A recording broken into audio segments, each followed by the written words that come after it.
और इसीलिए साथियों, नारी शक्ति वंदन अधिनियम को लागू करना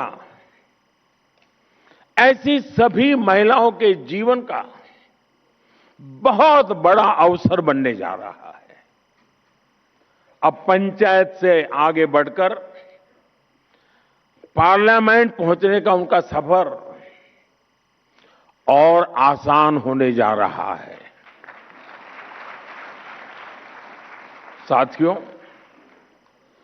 आज विकसित भारत की हमारी यात्रा में महिलाओं की भूमिका और भी अहम हो गई है।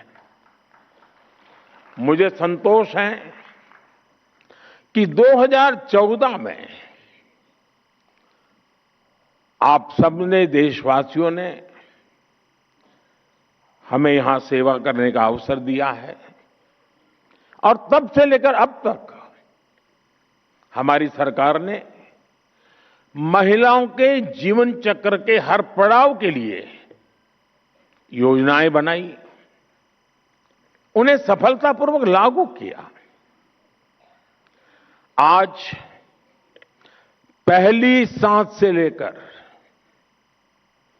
आखिरी सांस तक हमारी सरकार कोई न कोई योजना लेकर के भारत की बहन बेटियों की सेवा में हाजिर है।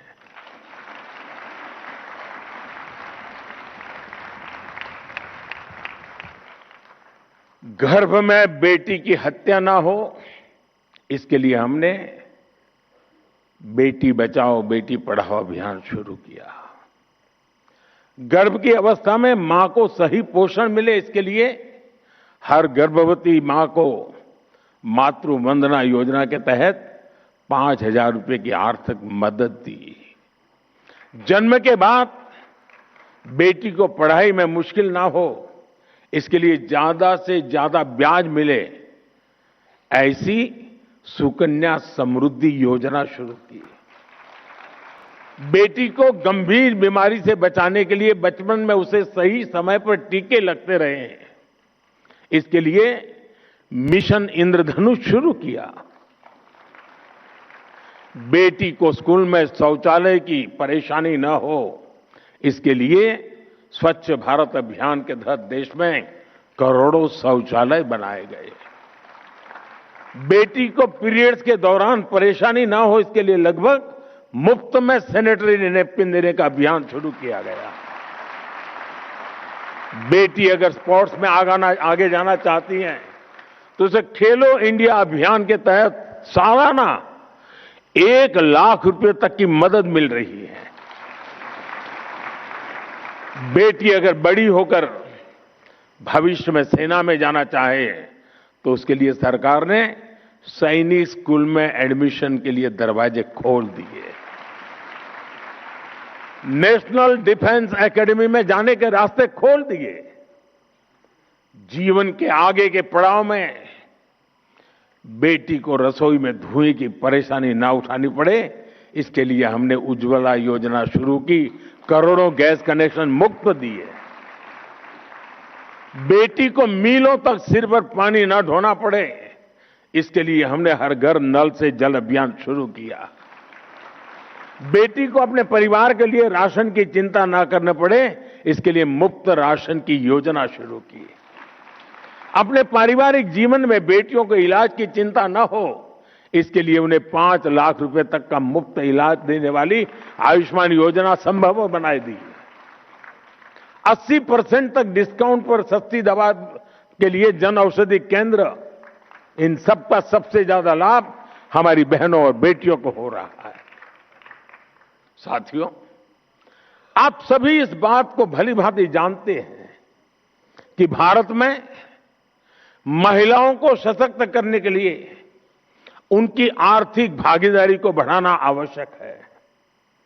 इसलिए हमने अपनी सरकार के हर निर्णय में, हर योजना में इस पहलू का ध्यान रखा। पहले परिवार की संपत्ति मुख्य रूप से पुरुषों के नाम होती थी।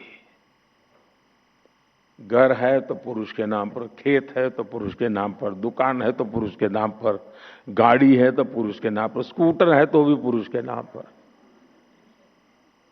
और ये सहज चलता था। हमने पीएम आवास योजना में घरों को प्राथमिकता के आधार पर परिवार की महिलाओं के नाम पर रजिस्टर करना शुरू किया।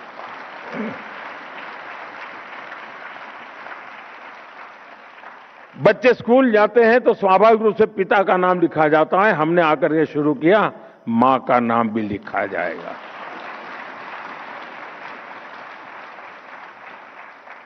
बीते 11 साल में इस निर्णय का लाभ 3 करोड़ से ज्यादा महिलाओं को अपने घर का नाम, घर खुद के मालकिन बनी है। इससे आज घरों में महिलाएं भी आर्थिक रूप से सशक्त बन रही हैं। आमतौर पर पिता और बेटा कुछ व्यापार की बात करते हैं ना, और अगर मां चाय लेके आए और थोड़ी देर खड़ी रहे, अरे तुम जाओ किचन में काम करो, हम बात कर रहे हैं। मैं गृहस्थी नहीं हूं लेकिन पता बहुत है।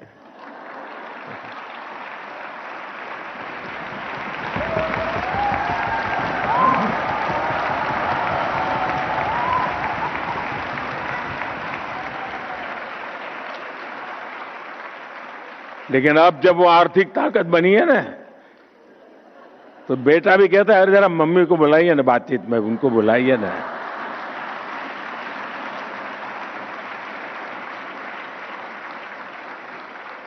साथियों, 2014 में हमारे देश में करोड़ों महिलाएं ऐसी थी जिन्होंने कभी बैंक का दरवाजा भी नहीं देखा था। महिलाएं बैंकिंग सेक्टर से जुड़ी ही नहीं थी, तो उन्हें बैंकिंग का लाभ कैसे मिला? हमने जन धन योजना शुरू की तो देश की 32 करोड़ से ज्यादा महिलाओं के बैंक खाते खुले।